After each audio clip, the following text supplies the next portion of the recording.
Hi, my name is Stuart Weems and welcome to the Investopoly podcast. Our goal is to share easy to understand, evidence-based holistic insights to help you master the game of building wealth. And so let's jump into today's Q&A episode and a really good question to kick off with from Andrew. Andrew's question is, does having enough impact the decisions you take regarding building wealth? And I'll just give you a bit of a rundown. Andrew's 34, his wife is 30. They earn about 300 to 350,000 a year between them, relatively even. Andrew earns a little bit more. Home's worth 2.5 with 1.3 mil of debt. They're in ACT. They plan to stay there longer term, and it's investment grade asset. They've got investment property in Perth that is not an investment grade asset, and they don't expect it to perform as such. And it's worth 900,000, 430 of loan and 780 of rental, so pretty high yield there. Super balances 450 plus 130. It's a pretty healthy super, particularly for Andrew, and about $500,000 worth of shares where Andrew writes fully debt recycled against the primary place of residence.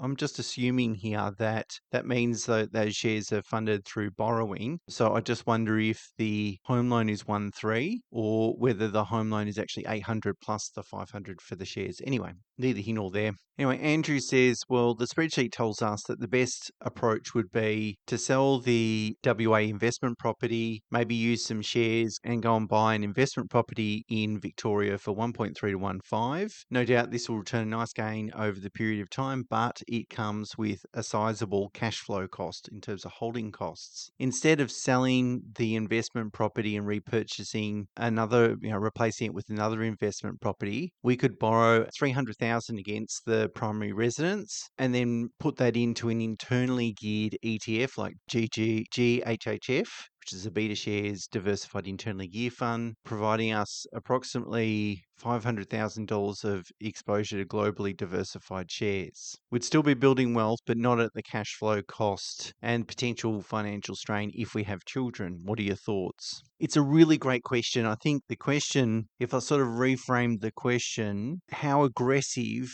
do you want to be with respect to building wealth? Because I could turn it around and probably, Andrew, this is what I would consider if I was in your situation. I would say hold the Perth property for maybe another 5 years. I hear that it's not investment grade, but in a very buoyant market, all properties tend to get pulled along with it. So I don't think necessarily it's worth divesting of now, and especially given, you've got quite a high yield. It's probably not costing you very much money. In fact, it's probably positive cash flow with this level of gearing. Then in 5 years' time, sell that asset, pay the capital gains tax, reduce your non-tax deductible debt. And then what you could do is a part geared, part cash flow investment strategy. So that is, you might say borrow $5,000 a month and then tip in maybe $5,000 a month yourself, whatever those numbers look like, and invest in the share market. And you might want to think about whether you do that in personal names or a family trust. You should speak to your accountant about that, or planner, because if you're going to build a sizable pool of assets, you probably want some flexibility around future taxation consequences. And that's probably enough to get you there in terms of build enough wealth,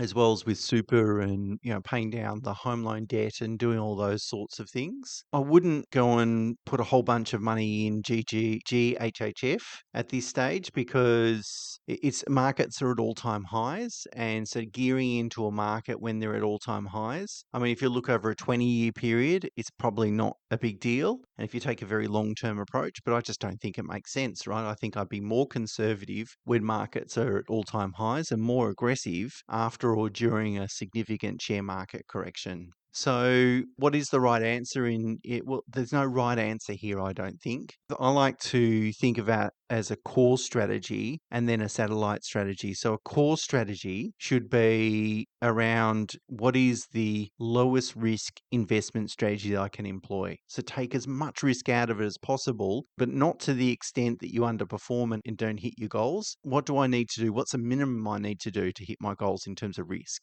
And so that the answer could be no gearing, for instance, and that's okay. So that could be your core strategy. And then if you are if you're of a mind to do something more, like if you've got surplus assets, surplus income, and you can do more, great, then you can take a little bit more risk and do that. So I think it makes sense. You don't need to go and borrow to buy an investment property. Even, I mean, borrowing to invest in property, particularly at these sorts of numbers, like going out and borrowing $1.5 million, putting it in the property market, buying an investment grade asset, of course, mathematically, it's going to be the best strategy from a wealth accumulation perspective, but it doesn't mean everyone should do it, nor is it appropriate for everyone. Some people just don't like borrowing. Some people feel more comfortable not having to commit to such a large commitment.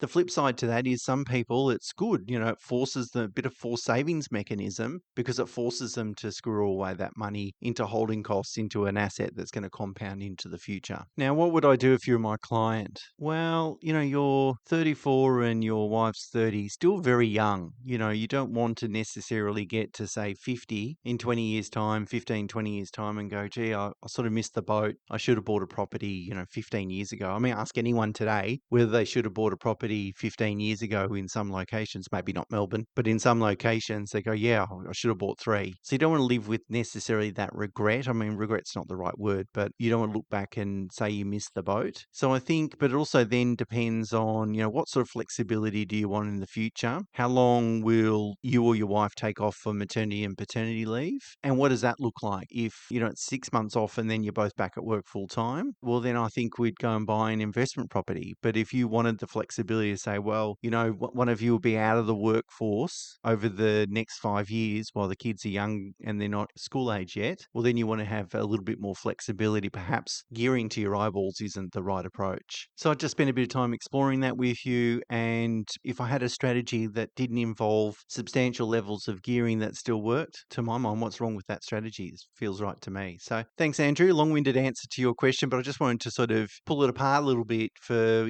people out there in the same sort of situation. Because we do talk a lot about borrowing to invest in property. And mathematically, yes, it is the most powerful sort of strategy, but, it's not a one size fits all. And you really got to make sure it suits you. And as long as I think you make an informed decision, right? And the informed decision is, yes, this could generate a higher net worth, but if that's not really going to change my life, then why should I do it? And that way, then you look back in 15 or 20 years' time and you go, well, I knew that at the time and I still was happy not to invest in property. So I think it's just about making an informed decision, and there's no right or wrong. It's just about choosing the strategy that suits you best, that exhibits the lowest risk, because the lowest risk means, by definition, is the highest probability of working. Okay, next question is from Sam. I might just sort of paraphrase a little bit. Sam purchased a property in South Penrith about 6 years ago and occupied the property for 6 months because Sam took advantage of the New South Wales First Buyer's stamp duty exemption and wanted to claim it as a principal place of residence. Then he renovated the property, put a tent, moved out, and used that strategy, which I've spoken about previously. Now, unfortunately, Sam's learned that the New South Wales government is doing audits and he needs to have 3 bits of evidence to prove that he occupied the property for at least 6 months. And his accountant has told him he's going to need the electoral roll and then internet or electricity utility bills. And if he doesn't have those bits of evidence, that the government will probably claw back the stamp duty or charge the stamp duty that should have been charged, and then plus penalties and potentially interest. Sam, accountant, said that if he fesses up to the government and declares that he doesn't have the evidence, that perhaps he can get out of paying the penalties and interest. Okay, so, and then the couple of questions are, what exactly are these penalties? And do they have any future impact on my borrowing capacity? And secondly, what are the capital gains tax implications as a result of this? So, look, I don't know about the New South Wales Revenue Office in terms of their approach. I know in Victoria, I've been audited myself for land tax purposes, and I had to provide 3 years of water rates notices to demonstrate that I was in the property using the water, and they looked at the water usage and so forth. And that was fine, because I was genuinely occupying the property at that time, so there was no problems. Now, they only asked for 1 bit of evidence, but over 3 years, because obviously land tax is payable annually, so So they're obviously auditing the last 3 years. So I think it does show that, you need to keep this evidence for both state tax basis, so stamp duty or land tax, but also for capital gains tax purposes as well. I just sort of looked online and see what the penalty is. The penalty is about 10% as long as you pay the bill straight away, and the longer you don't pay it, the penalties rise, so they're quite significant. Interest can be significant. I couldn't get somewhere between 10 and 20% in terms of interest rate. I doubt it's 20%, but it's probably around 10%. I wouldn't be surprised. I couldn't find the exact answer to that. So it could be a substantial amount. I think the interest portion is going to be more substantial. I mean, I can't really tell you what to do. I mean, if you genuinely occupied it for that period of time, the 6 months, and you just don't have the evidence to prove it, then arguably, you've got a basis for not self-reporting, because it's not like you didn't comply with the legislation. It's just you can't prove that you comply with the legislation. That's assuming that you genuinely did occupy it. But if you did genuinely occupy it, what about water rates or, some other evidence to show that you were living there? Power, electricity usage. I mean, you should have had the power connected, those sorts of things. Now, if you didn't have those things connected, it's going to be difficult to argue you were living in the property, in which case then you probably should self-report, not only because that's the right thing to do, but obviously to potentially avoid the challenges with paying interest and penalties. Now, does it impact your borrowing capacity? Well, only to the extent that, you're going to have to pay this lump sum of tax, but otherwise, no, not really. It's not going to worry the bank too much. Will it impact capital gains tax? Well, they're different types of legislation and sometimes have different tests. Again, I don't know, and I haven't read the New South Wales stamp duty legislation, but I do know that the ATO is going to look for the same sort of evidence. So change of electoral rolls, change of address, connection of utilities, usage of utilities, these sorts of things. So if I have a client implementing this strategy, I say change all those things, driver's license, everything, and then keep your utility bills to demonstrate that you were living in the property so they can see the usage. That's always my advice in that regard. So if you don't have that evidence, you probably can't claim the main residence exemption, which is really unfortunate. And I guess, Sam, it shows, it's a bit of a cautionary tale for most people, oversharing information with advisors, whether it's your accountant, your mortgage broker, your conveyancer. I mean, make sure you overshare with the right people. No point telling your mortgage broker, for example, something about a taxation matter because, they might not have the knowledge or experience and they're not licensed to talk about it. But it's worthwhile sharing this information with the right people because knowledge is power, and you really, particularly if you're doing it for the first time, such as a first home buyer, you really want to make sure you don't learn from experience, because as Sam has worked out, experience can be expensive. So probably not the answer you're looking for there, Sam, but good luck with it all. Okay, next question is from Glenn. Thanks for your time. Really enjoyed reading Investopoly and appreciate the clarity and no nonsense advice in your podcast. Okay, here's a rundown. They need some help in terms of structuring to fund a renovation. Glenn's not working at the moment, but was earning about $220, and he's taken some time off. He'll return to work next year, maybe start a business, not really sure. His wife earns $210,000. They have 4 children, 2 from previous marriage and 2 from their current marriage. The home that they're renovating is worth 1.6 now, but post renovation should be at least 2.5. They've got 1.16 million of borrowings against that property, with 990,000 in the offset account. So it's ready to go for the renovation, but the renovation cost is going to be 1.2 to 1.5. So they're about 400 or so short of funding the renovation. They own 4 investment properties, 2 in joint names and 2 in Glenn's wife's name. And they've got about, the investment properties have got about 1.6, just over 1.6 million against them. So total debt is around nearly $2.8 million.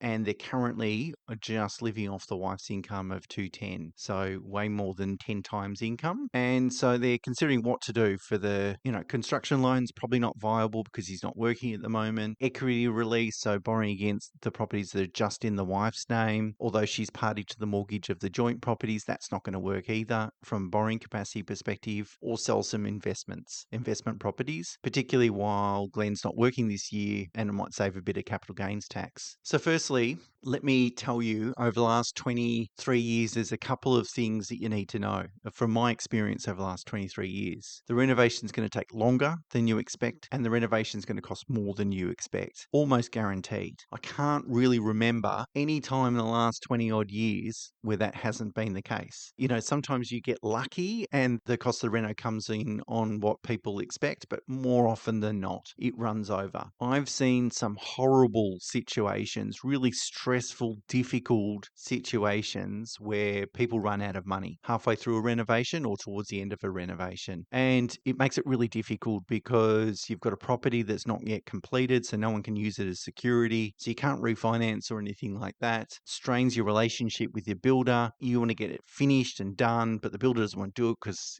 he's worried you've run out of money. And it's just a really stressful time. So really what you want to do, to my mind, is that if you think it's going to cost you, well, actually, Glenn's written here 1.2 to 1.5, you should probably budget for 1.7. As in, before you start the construction, you really want to have access to $1.7 million or know how to get ready access to 1.7 to be able to undertake this project. That would be my advice, because the last thing you want to do is put yourself in a really difficult position, particularly if you've got 4 kids and a whole bunch of debt. Now, the thing is, you've got a lot of debt. I mean, I know Glenn's not working this year and it's not necessarily a long-term situation, but even if Glenn was working, they're still relatively highly geared, about 6.5 times income. Not terrible, but certainly up there. And unfortunately, a large portion of their borrowings is non-tax deductible as well. And again, with 4 kids, that starts to become challenging. So I think the answer is sell 1 or 2 investment properties. And of course, you're going to sell the ones that have the worst prospects of future returns. So the ones that are going to return the least, or the ones that have been problematic, or, you don't think they're good assets, you sell them first, of course. And at least that's going to reduce your debt profile, which means it frees up a bit of borrowing capacity and puts a bit more money in the bank. And then you can then work out, well, if you went out and got yourself a job and then you completed the probationary period, what does that do to your borrowing capacity? And I think it's going to greatly enhance your borrowing capacity. But the other thing too is maybe that's something you want to do or think about before you start construction. Because as I said, if you get partway through and you've got a partially completed property, there's not much you can do. You're stuck with your existing lender and they're going to be quite reluctant to give you more money at that particular point in time. So you want to try and get all your ducks lined up in a row and provide for the probability that it's going to cost you more and try and avoid some of that stress. So Glenn, I think that's the answer, is sell 1 or 2 of the investment properties. And it is what it is. You ask, is that a good strategy? Well, it is what it is. I mean, your goal is to have this, what I would imagine is a forever home, and you're still young enough to replace those investment properties down the track in terms of, invest again in the future. I think it's fine. But just my only proviso is just make sure you've got heaps of money to provide for the likelihood that it's going to cost you more than you expect. Okay, next question is from Frank. Frank writes, love the podcast and your pedagogical prowess and your generosity for imparting financial knowledge. Pedagogical, I had to look that up. Never heard that before, but thank you so much, Frank. My question relates to net worth and whether tax calculation should be considered in its formula. So I'm reasoning that assets minus liabilities equals net worth, but in reality, the biggest liability of all will be taxes, i.e. capital gains tax, transaction costs and so forth, to crystallise that net worth in today's dollars. Hence, should this be factored in, and do you consider the primary residence in net worth calculations? Thanks very much. Great questions, Frank, and they're really important. So if we had a strategy and we believed we were going to have to sell an investment property, either because that was the smartest thing to do or because we needed to do it, then we would absolutely include the fact that we're going to crystallize a taxation liability and transactional costs in doing that. And so we will put that into our financial model and work out, okay, we'll sell this property in year 15, for example, and what's the outcome and how much wealth does that destroy as a result of paying capital gains tax. If we have a strategy where we've got property, for example, and we don't think we're going to need to sell it. That is, all the other assets we have, super and share portfolio and all that sort of stuff, all that's going to be enough to pay for living expenses really in perpetuity. And the property is just there just as kind of a bit of a safety net, then it's not that important to include capital gains tax because it's there as just sort of icing on the cake, something to fall back on. And sure, you might pay 23.5% in capital gains tax, but you're still going to keep more than 75% of the net sale proceeds. It's still a good enough safety net, if you like. But I guess strictly speaking, if you're going to talk about net worth, then maybe you should include it anyway. And no, we don't include the home. Not unless there's some sort of downsizer strategy. So that's part of the strategy is downsize, buy something a bit cheaper. Then we're going to crystallize some equity to invest elsewhere towards, funding retirement. So if that's the strategy, we will include that in our model. But otherwise, no, normally we just exclude the home because it's not an asset that's bought to fund retirement. And sure, we might in the future, for example, use a home to fund a refundable accommodation deposit. So, if you go into aged care or something, you need to stump up with a whole bunch of cash, could be $500 million. Well, we could always use a home to do that. So notionally, that's kind of how we think about the home, but we're really just focused on pure investment assets. Great question, Frank, and I'm pleased to receive a shorter one for a change other than the quite long sort of case study ones, which I enjoy too. I'm not having a go at them, but it's good to mix them up. Okay, next question is from Adamo. Adamo is 30, partner is 26, both earn 200,000. They bought a property in Adelaide in January 24, so about 18 months ago for 680. Just got revalued by the bank at 750 and they pulled out some equity, but they want to buy a home in Sydney. And if they hang on to the Adelaide property, their budget is between 1.9 and 2. But if they sell the Adelaide property, they can extend their budget to 2.2 to 2.4. So really the widest part of the range is 1.9 to 2.4, which is a pretty big range, I think. And they've asked, what should they do? And Adamo's put some numbers together, and said, well, if Adelaide doesn't underperform, does 6 to 7%, they're better off keeping both properties. And it's true. But Adamo says that obviously my calculation is too simplistic. And that's true too.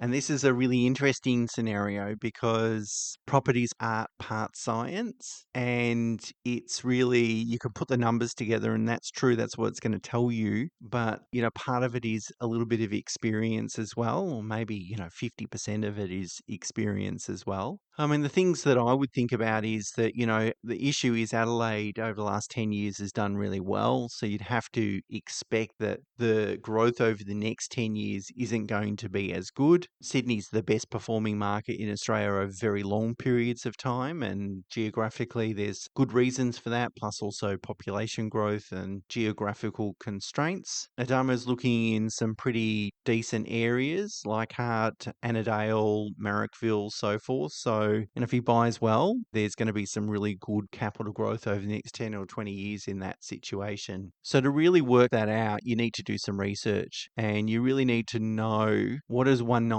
buy me and what is 2.3 buy me. Or to be fair, 1.95 and 2.3 if we go the midpoint of both those ranges. And the question is it going to get me a much better property? Now, I don't know those areas. I don't know the Sydney market as well as I know the Melbourne market, but getting slightly over that 2 million can open up more opportunities. And it's not necessary that when we set a budget like this for a client that we want to go and spend 2.3 or whatever it might be, but sometimes you might need to spend that amount of money. So it just really depends on what is available in the market. What are you really looking for? And having the flexibility to spend a little bit more to go over a sort of notional price point or barrier of $2 million.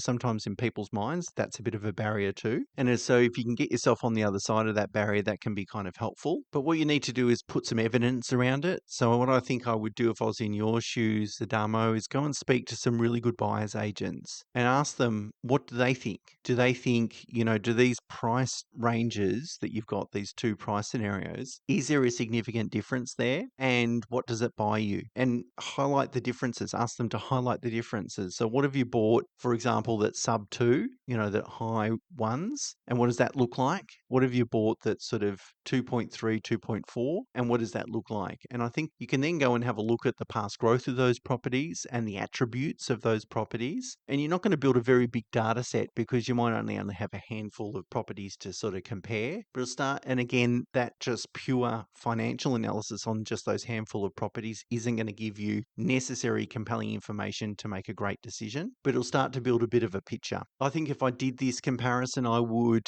assume lower growth for the next 10 years, but maybe slightly, but over the next 30 years, maybe higher growth. But the point is, it's not really a fair comparison because, a slightly better property can perform substantially better. But how do you reflect that in the calculations? I don't think you can get down to such accurate sort of comparisons. I mean, you can make any assumptions and you can make numbers really tell you what you want to do. But I think it's just about going out and speaking to the buyer's agents, maybe speak to a couple of them, unless you can find one that you really trust. They know what they're talking about and understand, what they would say. Because I know I've had these conversations before with buyer's agents, and for some sort of price points, they've said, no, it's no big deal. It's not going to buy us a better quality property. So, and that could be the answer. But you're spending a lot of money, right? Nearly $2 million or maybe more than $2 million.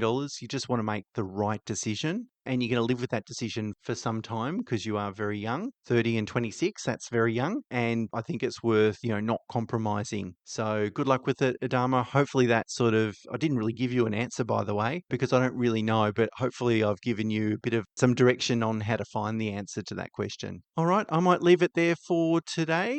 Tomorrow I'm going to talk about something called return on borrowing capacity. That should be interesting, hopefully. And until then, see you then. Just a few things before we wrap up, if I may. Of course, you can send me questions at questions@investopoly.com.au. But for a quicker response, feel free to add a comment on the episode's video over on YouTube. We have an Investopoly YouTube channel and the link is in the show notes. I'm incredibly grateful for the 4.9 star rating on Apple with over 400 reviews. Thank you so much. If you can leave a review or rating, I'd love it because I'd love to get over 1,000 reviews. That's kind of my target.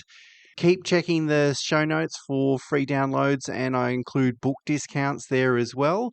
And of course, if you're interested in working with my team and I've included a web link where you can find out a little bit more about what we do and get in touch with us.